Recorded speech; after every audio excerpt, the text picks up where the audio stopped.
My name is Taryn Wagner, and I will be doing my presentation on Salvador Dali. To start, his name was Salvador Dali. He was born on May 11th, 1904 in Figueres, Spain. He died there also in January 23rd, 1989. I wanted to start off with this quote from Salvador Dali because I feel like it just encapsulates who he was and what he tried to portray to everyone through his paintings.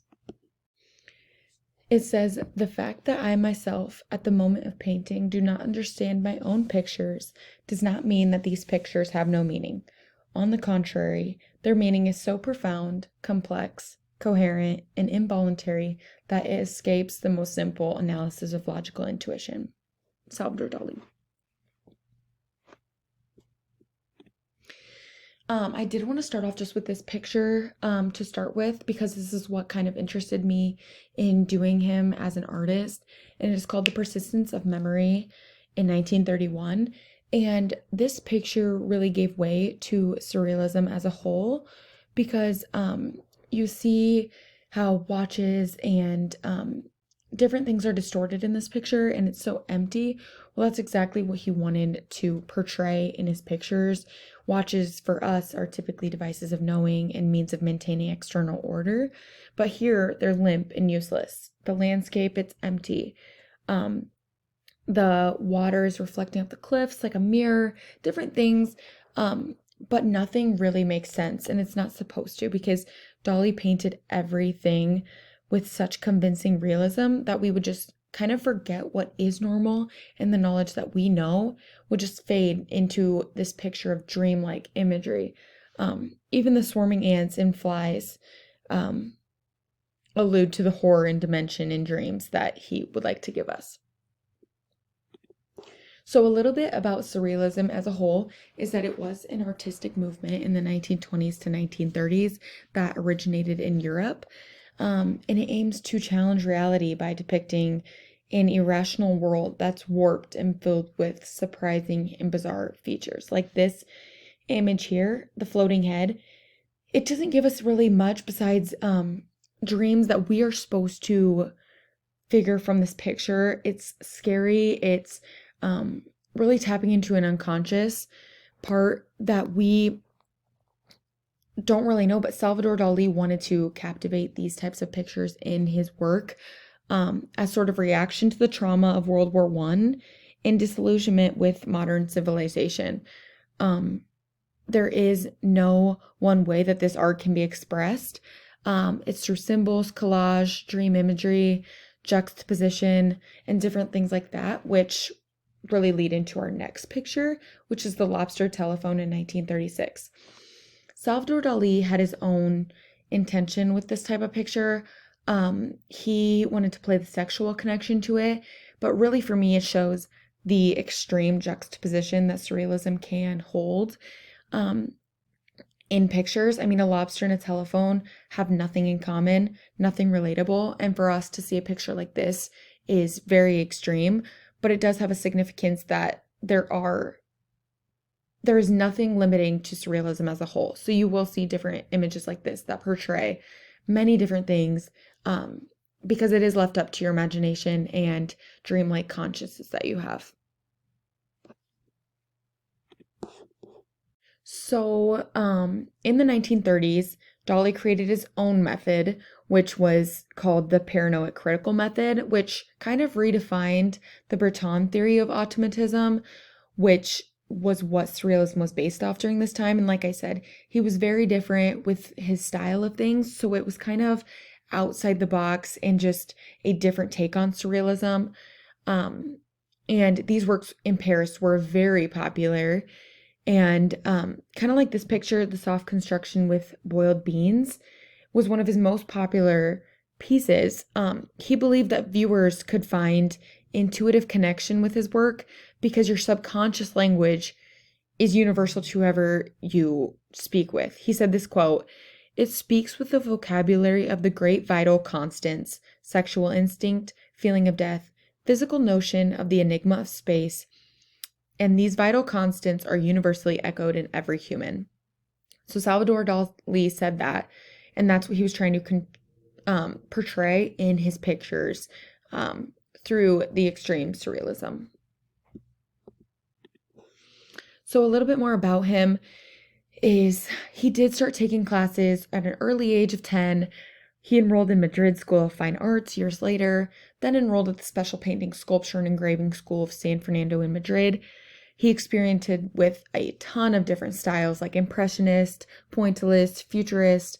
He really just didn't know what he wanted to do specifically. And it's very interesting to see his loud and flamboyant style through art, but in reality, his personality was a lot like his artwork in the sense that he was very different, and he did end up getting expelled from a lot of the schools that he did go to because he had such a loud personality and a few altercations with his professors and different things like that. So he was a very interesting human. He ended up meeting Pablo Picasso and was very interested in this line of work, which was Cubism. And through these different styles, it led us to one of his next very, very popular works called The Apparatus in Hand, which is this work in 1927. And this work sort of works to consider a means of dramatically reinterpreting reality as a whole and altering perception, which was really his goal of all of his work. So this Apparatus in Hand contains symbolic imagery, dreamlike landscapes that would ultimately become his staple and signature in painting, where you'll see most of his works contain the elements that this piece has as a whole. This next one was a very interesting piece, and it has to be included in here because of the way that it altered his life and the inspiration that it had on him. So this one's called The Great Masturbator, and was made in 1929. And the year prior, Dalí actually partnered with this filmmaker, Luis Buñuel, and the film's subject matter was so sexually and politically shocking that Dalí actually became famous for this and caused a big stir in the Parisian surrealists at the time where he was in Paris. This picture is depicting a nude female figure that actually represented Dalí's muse at the time, Gala, and she's rising from the head symbolically of the type of fantasy a man would conjure while engaged in the practice suggested by this title at the time. So it is a very sexual feeling portrait that he depicted through personal relationships, and just overall has a huge message behind it, but ultimately it did inspire him in many ways through personally and through the type of art that he loved to make at the time.